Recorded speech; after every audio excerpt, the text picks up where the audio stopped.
What's it like to suddenly discover a secret that's been kept from you for a long time?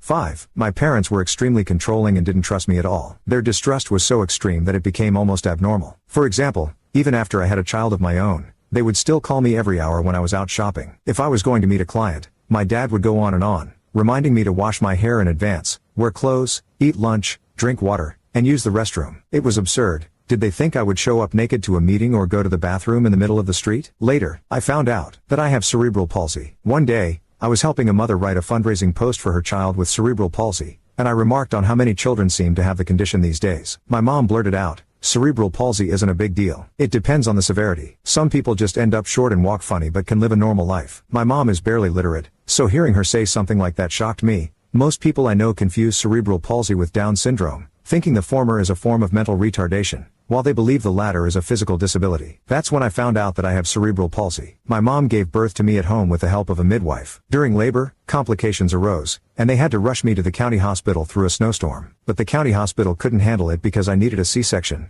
so they took me to a city hospital. By the time I was born, I was purple and had to be put in an incubator. This was nearly 30 years ago. I didn't walk or talk until I was 3, and my responses were extremely slow. So I was diagnosed with cerebral palsy. Of course, there weren't any rehabilitation options back then, so I was just raised as I was. In elementary school, while other kids were in class, I was crawling around the floor. But somehow, I still managed to get into college. I used to think my parents were just overprotective, but now I realize they saw me as someone with cerebral palsy. 6. When I was little, I loved a certain type of wide, flat noodles. I would always ask my mom to cook them in chicken broth, and they tasted amazing. But one day, my mom told me that the noodles had been discontinued, and I never had them again. Many years later, as an adult, I mentioned how much I missed those wide noodles, and my mom finally confessed that she had made that up because she was too lazy to cook them.